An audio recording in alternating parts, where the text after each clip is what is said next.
존경하는 경찰청장님. 저는 충남 천안에 거주하는 이응입니다. 최근 발생한 뺑소니 사건을 경찰에 신고했지만 수사가 미흡한 것으로 판단되어 실망스러움을 느끼고 있습니다. 이전에도 비슷한 상황이 있었는데 경찰의 수사 의지가 부족한 것으로 보입니다. 저는 국민으로서 일반 범죄에 대한 경찰의 수사 의지가 부족하다는 문제에 대해 우려를 표합니다. 일반 범죄는 강력 범죄에 비해 경찰의 우선순위가 낮아지는 경향이 있으나 이는 경찰의 수사 업무에 대한 부정적인 영향을 미칠 수 있습니다. 만약 경찰이 살인사건 외에 다른 범죄 사건에 대한 수사 의지가 부족하다면 그 지역에서 벌어지는 범죄를 예방하고 범인을 검거할 수 없게 됩니다. 이는 그 지역 주민들에게 위험을 초래할 뿐만 아니라 범죄 예방 및 국민 안전에 대한 책임을 다하지 못하는 것으로 보입니다. 일반 범죄도 사회적으로 치명적인 문제이며 범죄 행위자가 처벌을 받지 않으면 범죄가 계속되어 사회적 안전에 대한 위협이 됩니다. 그러므로 경찰의 역할은 범죄를 예방하고 범죄자를 검거하여 사회 안전을 확보하는 것입니다. 따라서 경찰이 범죄 예방과 범죄자 검거를 위해 일반 범죄에 대한 수사에 충분한 노력을 기울여야 합니다. 경찰은 강력 범죄에 우선순위를 두어 일반 범죄에 대한 수사를 소홀히 하지 않도록 노력해야 합니다. 존경하는 경찰청장님께서는 일반 범죄에 대한 수사 의지를 강화하여 시민의 안전과 사회 안전을 보장해 주시기를 요청합니다. 저는 경찰의 역할과 중요성을 인식하고 있습니다. 그래서 경찰의 수사 의지가 부족하여 사회 안전과 국민의 안전이 위태롭게 된다는 것에 대해 심각한 문제와 부실 수사에 불만을 제기하고자 합니다. 경찰의 역할을 충실히 수행하고 국민의 안전을 보장하기 위해서는 경찰의 수사 의지가 꼭 강화되어야 합니다.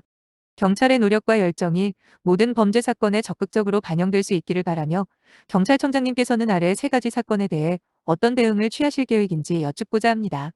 또한 진정서에 첨부된 질의서에 답변을 받아보고 싶습니다. 첫 번째 사건 접수번호 2015-005-890은 2015년에 일어난 것으로 천안시 동남구 아파트 지하주차장에서 와이프 차량이 사용절도되었습니다. 지하주차장 CCTV에 절도범 3명이 새벽 시간대 와이프 차량을 타고 나갔다 오는 범죄 장면이 찍혔고 차량이 어디로 이동했는지 속도 위반 단속 카메라에도 찍혔기에 충분히 절도범들을 검거할 수 있었음에도 지역 내 원성동 살인사건 수사에 미결로 남았습니다. 두 번째 사건은 2022년 천안시 동남구에서 발생한 것으로 번호판이 접혀있는 수상한 오토바이를 신고하였습니다. 조회 결과 해당 오토바이는 도난되었던 것으로 확인되었습니다. 사무실 CCTV 확인 결과 용의자가 해당 오토바이를 주차 후 앞 원룸 건물로 들어가고 다음날 나오는 모습도 확인하였습니다. 저는 이후 영상을 백업 보관하다가 수사관에게 전달하였지만 절도범 검거로 이어지지 않았습니다. 이것도 당시 지역 내 살인사건이 있어서 그런 것이 아닌가 싶습니다. 세 번째 사건 접수번호 제2023-000-064호은 2023년 1월 3일 천안시 서북구 두정동 상가 골목에서 종아리 근육이 파열되는 뺑소니 사고를 당했습니다. 운전자는 상가 골목에서 주의 의무를 다하지 않고 운전하였으나 수사관은 제가 뒷걸음질을 하다가 난 사고라며 운전자에게는 과실 및 뺑소니 혐의가 없다. 운전자가 무슨 잘못이 있느냐 등 운전자를 옹호하는 발언을 하며 수사와 관련된 궁금한 사항에 대해서는 수사 중이라는 이유로 답변을 거부하였습니다. 수사 진행 과정에서는 동승자 진술을 전화로 한 달 만에 받는 등 수사에 적극적이지 않음이 밝혀졌습니다. 처음에는 피해자가 죽은 사건이 아니어서 경찰이 사건을 빨리 종결시키려 한다고 생각했습니다. 하지만 경찰 내부를 깊숙이 들여다보고 듣게 되면서 차마 입에 올릴 수 없는 사실까지 알게 되었습니다. 수사 불만 제기 진정서. 피해자인 진정인은 아래 사고의 모든 정황이 피의자가 사고 사실을 인지하였거나 미필적으로라도 사고 발생 사실을 알고 도주하였다는 점을 가리키기 때문에 담당 수사관에게 사고 발생 개요 및 사고 인지 정황 증거를 포함한 수사 이의 제기를 제출했습니다. 그러나 적절한 증거를 수집하지 않고 적절한 조치를 발빠르게 취하지 않는 등 진실을 밝히지 않으려 한 천안서북경찰서 교통조사팀의 수사 역량 및 의지에 대해 불만을 제기합니다. 특히 담당 수사관은 수사 초반부터 운전자가 주의 의무를 다하지 않고 운전하였음을 무시하며 제가 뒷걸음질을 하다가 발생한 사고라며 운전자에게는 과실 및 뺑소니 혐의가 없다. 운전자가 무슨 잘못이 있느냐 등 운전자를 옹호하는 발언을 하였으며 제가 확보한 CCTV 영상 확보 요청에도 필요 없다며 거절하는 등 편파적이고 공정하지 않은 수사를 진행하고 있다는 인상을 주었습니다. 또한 첨부한 질의서 첨부 1에 대한 수사 관련 궁금증에 대해서도 답변을 거부하였으며 수사 진행 과정에서는 제가 민원을 제기한 후에야 동승자 진술을 전화로 수사 시작한 달이 지난 후에야 받았습니다. 이러한 상황으로 보아 적극적이지 않은 수사와 적절한 조치가 취해지지 않았음이 확인되었습니다. 운전자의 사고 전 행적, 음주 사실 등 CCTV 확인을 확인했는가? 라는 질문에 대해 담당 수사관은 운전자가 업무 중 대리운전 아님, 이어서 음주운전은 아니다고 답변하였으며 블랙박스 영상 재생 속도가 이상한 점에 대한 원본이 아닌지 의심하지 않았냐? 라는 질문에는 제출받은 원본 영상이다고 답변하였습니다. 이러한 대응은 담당 수사관의 수사 역량 및 수사 의지를 의심하게 하며 적절한 증거를 수집하지 않으려는 의도가 있는 것으로 보입니다. 전문 수사관이 아닌 피해자조차 수사에 대한 지식이 충분하지 않은 상황에서도 첨부 1의 질의서에 있는 수사 관련 궁금증 및 의심 사항을 지적할 수 있을 것입니다. 따라서 전문 수사관으로서 적극적으로 조사 및 의심을 하지 않는 것은 수사 역량과 의지에 부족함이 있음을 시사합니다. 이에 대해 담당 수사관의 징계 및 수사 역량 강화를 위한 적절한 조치를 취해 주시기를 요청드립니다.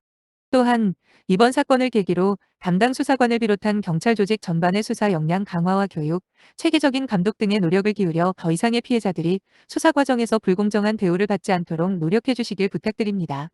사고 발생 개요. 피의자는 2023 1 3 23시 34분경 천안시 서북구 두정동 939번지 야구 사격장 장편도 1차로의 도로를 미스터 오징어 상가 방향에서 새마을 식당 상가 방향으로 불상의 속도로 진행하게 되었습니다. 그곳은 유동인구가 많고 보행자의 출현이 충분히 예상되는 상가 밀집 지역이었고 야구 사격장 앞도로에는 피해자 이외에 게임을 하는 사람들이 많이 있었으므로 자동차 운전 업무에 종사하는 사람에게는 속도를 줄이고 전방 및 좌우를 잘 살피며 제동장치 및 조향장치를 제대로 조작하여 사고를 미리 방지하여야 할 업무상 주의 의무가 있었습니다. 그런데도 피의자는 이를 게을리한 채 주위를 살피지 아니하고 위사고 장소 무렵에서 갑자기 속도를 높여 진행한 과실로 가해 차량의 옆부분으로 야구 사격장 앞에서 게임을 하고 있던 피해자의 허리 부위를 충격하고 뒷바퀴로 피해자의 왼쪽 종아리 및 발 뒷부분 부위를 역과하여 피해자에게 약 3주간 추가 3주 플러스 3주 별도의 치료를 필요로 하는 종아리 근육, 가자믹은 일부 파열, 요추, 경추, 발목 염좌의 상해를 입게 하고도 즉시 정차하여 피해자를 구호하는 등 필요한 조치를 하지 아니하고 도주하였습니다. 뺑소니의 법리적 근거 및 사고인지 정황 증거. 대법원은 도주의 범해가 있었는지에 관하여 특정 범죄 가중처벌 등에 관한 법률 제5조의 3제 1항 소정에 피해자를 구호하는 등 도로교통법 제50조 제1항이 규정에 의한 조치를 취하지 아니하고 도주한 때라는 것은 사고 운전자가 사고로 인하여 피해자가 사상을 당한 사실을 인식하였음에도 피해자를 구호하는 등 도로교통법 제50조 제1항에 규정된 의무를 이행하기 이전에 사고 현장을 이탈하여 사고의 기자로서 확정될 수 없는 상태를 초래하는 경우를 말하고 여기에서 말하는 사고로 인하여 피해자가 사상을 당한 사실에 대한 인식의 정도는 반드시 확정적임을 요하지 아니하고 미필적으로라도 인식하면 족한 바 사고 운전자가 사고 직후 차에서 내려 직접 확인하였더라면 쉽게 사고 사실을 확인할 수 있었는데도 그러한 조치를 취하지 아니한 채 별일 아닌 것으로 알고 그대로 사고 현장을 이탈하였다면 사고 운전자에게는 미필적으로라도 사고의 발생 사실을 알고 도주할 의사가 있었다고 볼 것이라고 판시하였습니다. 대법원 2003-28 선고 구구도 5023 판결 등 참조. 그리고 다음과 같은 사정들에 비추어 피의자가 미필적으로라도 사고 발생 사실을 알고 도주할 의사로 이 사건 사고 현장을 이탈하였다고 보는 것이 옳습니다. 1. 가해 차량의 블랙박스 영상에 따르면 피해자와 충돌 시 충격을 당한 피해자가 가해 차량과 충격하면서 차량이 덜컹거릴 정도의 충격이 있었고 충격음 또한 발생하였는 바 피의자 또한 충분히 사고 사실을 인식할 수 있을 정도였습니다. 또한 피해자가 확보한 영상에서는 피해자 왼쪽 다리가 앞으로 튕겨나갈 정도의 충격이 있어 주변 보행자들이 주목하는데 피의자 및 동승자가 충격을 느끼지 못했다는 주장은 신빙성이 없습니다. 이렇게 사고로 인하여 피해자가 충격으로 차량과 부딪히고 바닥에 쓰러지기까지 하였는 바 당시 피해자를 충격한 사실을 인지하지 못하였다는 피의자의 변소를 쉽게 믿어서는 아니 될 것입니다. 관련 하급심 판결 대구지방법원 2018노 3955 판결에서도 피해자가 횡단보로 위를 건너다가 가해 차량과 접촉한 후 횡단보도 바깥 지점까지 아뒹굴며 쓰러진 사실을 알 수 있고 이 사건 사고로 인한 충격이 작지 아니하였을 것으로 보이는 바 운전석에 앉아있던 피고인이 그 정도의 충격을 감지하지 못하였다는 변소는 받아들이기 어렵다고 피고인의 도주의 범해를 인정하였습니다. 그럼에도 이 사건 담당 수사관은 이 사건 사고 사실을 인지하지 못하였다는 피의자의 변소를 만연히 받아들여 불송치 결정을 하겠다는 입장입니다. 나아가 거짓말 탐지기의 경우 검사자가 탐지기의 측정 내용을 객관성 있고 정확하게 판독할 능력을 갖춘 경우라야 그 정확성을 확보할 수 있는 것이어서 여러 가지 전제 요건을 모두 갖추었음을 인정할 만한 자료가 있어야 증거로서 사용할 수 있고 그와 같은 전제 요건을 갖추었음을 인정할 자료가 없고 피조사자가 증거로 사용함에 동의하지 아니할 경우 그 검사 결과가 증거로 사용할 수 없는 바 피의자의 거짓말 탐지기 조사 결과 거짓이 아니었다는 사정만으로 피의자의 변소를 쉽게 신뢰하였어도 아니 될 것입니다.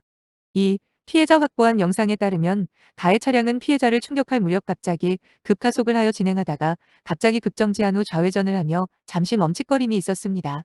피의자는 좌회전을 하면서 앞에 보행하는 사람이 있어 천천히 진행하였다고 주장하는 것으로 보이나 피의자는 피해자와 일행이 많은 이 사건 사고 현장에서도 갑자기 속도를 높여 진행하였고 좌회전할 당시 보행자는 가해 차량과도 멀리 떨어져 있었는 바 보행자 때문에 속도를 줄였다는 피의자의 주장은 납득할 수 없습니다. 또한 피의자가 차량을 잠시 멈추는 행동을 보이는 것은 사고 사실을 인지하고 도주하는 사건에서 전형적인 행동 태양입니다. 3. 가해 차량의 사고 이후 동선을 보면 피의자는 피해자를 충격하고 갑자기 속도를 줄여 좌회전을 하였고 그 주변을 돌고 약 1분 후 다시 이 사건 사고 현장 방향으로 와 좌회전한 골목 방향으로 진행하였습니다. 이는 피해자가 사고 장소 주변 CCTV 영상을 확인하여 보았을 때 사고 후 약 1분 후 가해 차량과 동일한 차량이 좌회전하던 골목으로 들어가는 것을 확인하였고 피의자 차량의 블랙박스 영상을 보았을 때에도 피의자가 다시 사고 장소 부근으로 와 이 사건 사고 직후 좌회전하던 골목으로 진입하는 것을 확인하였습니다. 4. 가해 차량은 렌터카인데 계약자와 운전자가 다릅니다. 5. 피의자는 차량 내 설치된 블랙박스 영상 파일을 제출하였으나 그 영상에는 음성이 없으며 사고 후 일정 구간의 재생 속도가 빠르게 진행되는 등의 특이점이 발생하는 것으로 보아 영상이 편집되어 제출된 것으로 추정됩니다. 블랙박스 출고 시 음성 녹음 기능은 활성화되어 있으며 영상 저장도 한 배속으로 저장됩니다. 6. 피해자가 분석한 캡처 이미지, 영상 설명, 자료를 보면 피의자는 피해자가 뒤로 이동하고 있음을 알았을 가능성이 매우 높습니다. 그리고 피의자는 피해자와 피해자의 일행이 게임장 앞에서 펀치 게임을 하고 있다는 것을 충분히 알 수 있었고 피해자를 충격할 무렵 갑자기 속도를 높여 진행하였으며 사거리 앞에서 갑자기 속도를 줄였는 바 피해자를 충격하였는지 여부를 백미러, 사이드미러를 통하여 확인하였을 가능성이 매우 높습니다. 7. 피해자가 확보한 영상을 보면 주변 행인들이 가해 차량을 쫓는 장면이 찍혀 있습니다. 따라서 피의자는 당시 백미러로 넘어진 피해자의 모습을 보거나 주변 사람들이 가해 차량을 쫓는 장면을 살핌으로써 사고 여부를 간접적으로 확인할 수 있었음에도 정차하자마자 그대로 진행하였습니다. 8. 피해자가 확보한 영상을 보면 동일 시간대 다른 차량과 비교했을 때 사고 직후 가해 차량의 속도가 도주하듯 빠르다는 것을 알 수 있습니다. 9. 동승자 연락이 안 되어 한 달 만에 전화 진술을 받은 점도 의심스러운 점입니다. 2023 03 27 진정인 이응 첨부 1 질의서 블랙박스 영상이 원본인지 확인했는지요? 원래는 음성 녹음이 되어 있는데 변환시킨 건 아닌지? 또한 블랙박스 영상을 제출받았다고 하였는데 제출받은 블랙박스 영상 재생 시 사고 후부터 주차하기 전까지의 일부 구간이 몇 배속 이상으로 재생되던데 제출받은 영상이 원본이 아님을 의심하지 않았는지? 제출받은 블랙박스 영상이 원본이 아니라면 제출자가 무슨 이유로 원본을 제출하지 않았다고 생각하시는지요? 불방 영상이 원본이 아님을 증명하는 것은 포렌식을 하던지 블랙박스 제조사에게 불방 영상이 한 배속이 아닌 몇 배속의 속도로 자동 저장될 수 있는지를 물어만 봐도 알 수 있을 것 같은데 이에 대하여 어떻게 생각하는지요? 렌트카 계약자와 운전자가 다르다고 들었는데 블랙박스 영상에서 운전자의 얼굴을 확인하였는지요? 렌트카가 종합보험에 가입되어 있어 문제가 없다고 하였는데 계약자와 운전자가 다른 이유로 해서 종합보험 적용에 문제가 있을 수 있음은 생각 안 해보았는지요? 렌트카가 종합보험에 가입되어 있고 계약자와 운전자가 달라도 보험 처리가 가능한 게 맞는다면 법적으로도 보험 처리를 해줄 수밖에 없는데 가해 차량 번호를 왜 알려주지 못하는지? 또한 피해자에게 운전자가 보험 처리를 해줄지 모르겠다고 얘기한 저희가 뭔지요? 운전자가 진술한 운행 전 행적에 대하여 확인, CCTV, 은된 건지요? 운전자 또는 동승자가 주차 후 피해자와 충돌한 차량의 후미 쪽을 점검하는 등의 행동을 하였는지에 대한 확인은 된 건지요? 주차 장소 CCTV 확인. 블랙박스상 주차하기까지의 중간에 차량을 정차시키는 장면이 있다면 이 부분도 중간 영상이 몇 배속 이상으로 재생되어 확인 가능할지 모르겠습니다. 운전자 또는 동승자가 차량 정차 후 피해자와 충돌한 차량의 후미 쪽을 점검하는 등의 행동을 하였는지에 대한 확인은 된 건지요? 정차한 주변 CCTV 확인. 운전자 및 동승자는 차량 운행 중 조수석 창 쪽으로 사람이 붙다시피 하였는데 못 봤는지? 또한 피해자와 부딪힘이 있었을 때 차량 흔들림과 소리를 못 느끼고 못 들었는지요? 운전자는 차량 운행 중 피해자가 뒤로 이동하고 있음을 인지 못했는지요? 최종 목적지가 그 골목이 아니었음에도 다시 돌아온 이유가 무엇인지요? 최종 목적지를 봤을 때 다시 돌아와서 우회전하여 들어가는 것보다 직진하여 사고 장소를 지나가는 게 운전하기 편하였을 것 같은데 다시 우회전한 이유가 무엇인지요? 운전자 조사가 사고 일로부터 일주일이 지났어야 이루어진 걸로 아는데 수사관님의 경우 일주일 전 두정상가 골목을 여기저기 다니며 운전하였다면 수사관님이 운행한 동선을 그대로 기억하실 수 있을까요? 수사관님은 블랙박스 영상과 운전자 진술이 일치하여 의심의 여지가 없다고 결론 내렸으나 아무 사건이 없던 그날 밤 복잡한 상가 골목 여기저기 다녔던 운행 동선 전부를 기억하고 있던 게 더 수상해 보이지 않았는지요?